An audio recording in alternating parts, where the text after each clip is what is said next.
Hello guys, welcome to my channel Learning Skill, and today we will discuss who is an accountant and what are the functions of an accountant. So let's start the video.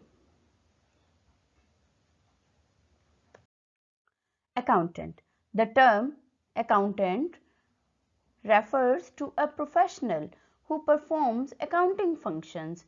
Means accountant एक ऐसा बंदा है, एक accountant एक ऐसा worker है जो कि प्रोफेशनल है. प्रोफेशनल मीन्स उसको अकाउंटेंट की स्पेशली उसने डिग्री ली है and who performs accounting function, और जो अकाउंटेंट से रिलेटेड अकाउंट्स से रिलेटेड फंक्शंस करता है. ठीक है. Functions of an accountant, accountant के क्या क्या कार्य होते हैं. तो the job of an accountant involves the following type of accounting work. Accountant के जो कार्य हैं वो क्या क्या होते हैं. Number 1, designing work. जो अकाउंट्स है उसका जो अलग अलग अकाउंट्स होंगे वो बनाएगा, वो उनको डिजाइन करेगा. Recording work. नंबर 2, उनको रिकॉर्ड करेगा किसी बुक में या कंप्यूटर में, किसी सॉफ्टवेयर में रिकॉर्ड करेगा. नंबर 3, समराइज करेगा. समराइज मीन्स उन सबका टोटल करेगा एंड उनकी एक समरी बनाएगा. Number 4, analysis and interpretation work. Analysis करना होता है, उनका इवेल्युएशन करना, उसमें प्रॉफिट लॉस, बैलेंस शीट के अंदर एसेट्स लाइबिलिटीज, इन सबको इवेल्युएट करना और उनको इंटरप्रेट करना, मतलब उसको एक्सप्लेन करना. Reporting work. रिपोर्टिंग मीन्स उनको जो भी उसके ऑथराइज्ड वर्कर्स, जो भी उसके ऑथराइज्ड ओनर्स होते हैं या जिसके प्रति वो ऑथराइज्ड है कि उसको उन्हें रिपोर्ट करना है, अकाउंट बना के उनकी रिपोर्ट बनाएगा. प्रिपरेशन ऑफ बजट तैयार करेगा. टैक्सेशन का काम करेगा. ऑडिटिंग का काम करेगा. तो ये 8 कार्य जो हैं ये अकाउंटेंट के होते हैं. आइए इनको डिटेल में पढ़ते हैं. Number 1, designing work. It includes the designing of the accounting system, basis of identification and classification of financial transaction etc. तो डिजाइनिंग के अंदर जो भी बिजनेस से रिलेटेड फाइनेंशियल ट्रांजैक्शन होती हैं, जिसमें मनी आए, मतलब ऐसे कार्य जिसमें पैसे का लेन देन होता है, फाइनेंस से रिलेटेड काम होते हैं, उन्हें फाइनेंशियल ट्रांजैक्शन बोला जाता है. ठीक है. उन्हीं सभी फाइनेंशियल ट्रांजैक्शंस को वो डिजाइन करेगा, मतलब उनको कहाँ कहाँ पर क्या कैसे कैसे रिकॉर्ड करना है. Number 2, recording work. डिजाइनिंग करने के बाद वो उन सबको रिकॉर्ड करेगा. The financial transactions are identified. उनको आइडेंटिफाई करेगा. क्लासिफाई करेगा, मतलब अलग अलग करेगा. क्लासिफाई करने का ये मतलब है जैसे इनकम वाले अलग अकाउंट में जाएंगे, जो भी ट्रांजैक्शन होंगी जो प्रॉफिट वाले हैं वो अलग जाएंगे, और जो भी एक्सपेंडिचर हैं वो अलग जाएंगे. लॉसेस को अलग से अकाउंट्स के अंदर वो रिकॉर्ड करेगा. And record in appropriate books of account. जो भी उससे रिलेटेड बुक्स होंगी उनमें वो रिकॉर्ड करेगा.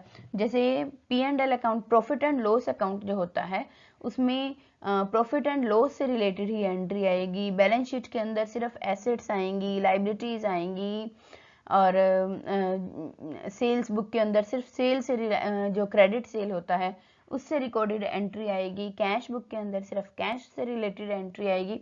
इसे बोलते हैं क्लासिफाई करना. और जो अप्रोप्रिएट उसकी बुक है उसके अंदर सिर्फ पर्टिकुलर वो ही ट्रांजैक्शन को लिखना.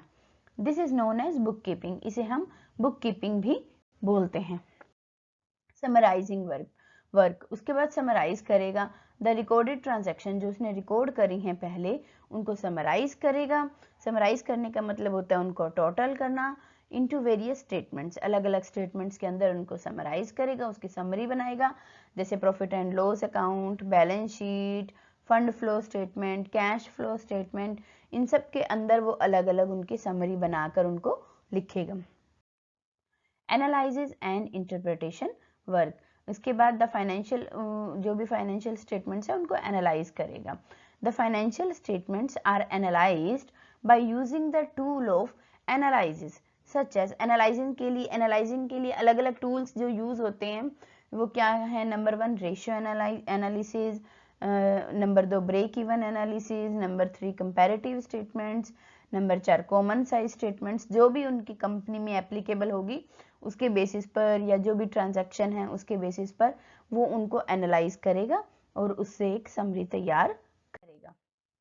Reporting work the summarised statements along with analysis are communicated to various users। जो भी उसके यूजर्स होते हैं अकाउंट्स के, अलग अलग अकाउंट्स के लिए अलग अलग जो भी उनके पास ट्रांजैक्शन आई हैं, जैसे सेल किसको दिखानी है, बिजनेस का प्रॉफिट एंड लॉस किसको दिखाना है, एसेट्स किसको दिखानी है, टैक्सेशन डिपार्टमेंट को क्या क्या दिखाना है, इस तरह से वो उन सब के लिए अलग अलग एक रिपोर्ट तैयार करेगा। जैसे क्रेडिटर्स हैं, शेयर होल्डर्स हैं, इन्वेस्टर्स हैं, गवर्नमेंट है, इन सब के लिए सेम रिपोर्ट नहीं होती है, सबके लिए अलग अलग जितना जिसका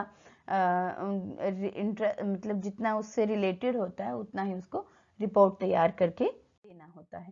preparation of budget another important function of an accountant is to prepare various budgets.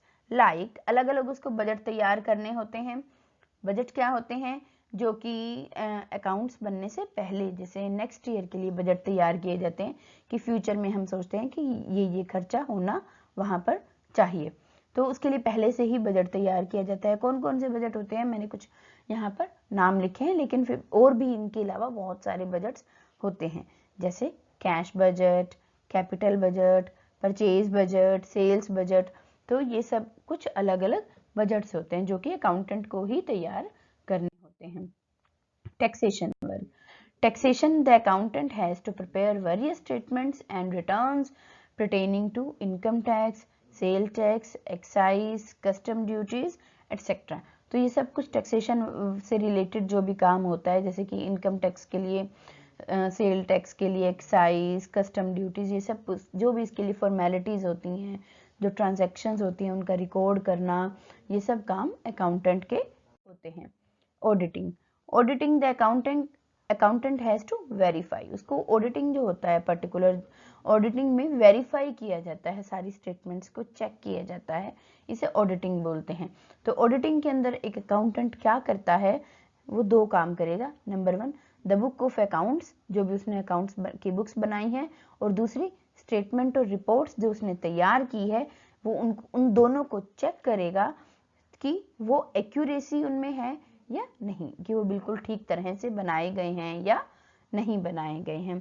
सो इस तरह से अकाउंटेंट का मीनिंग और अकाउंटेंट के 8 फंक्शंस, 8 फंक्शन, 8 कार्य हमने यहाँ पर पढ़े हैं। सो आई होप आपको ये वीडियो समझ में आ गई होगी, आपको अकाउंटेंट के वर्क और अकाउंटेंट का मीनिंग भी समझ में आ गया होगा। अगर आपको कुछ समझ में नहीं आया है, please right in comment. And thank you for watching my video. Please like, share and subscribe my channel. Thanks.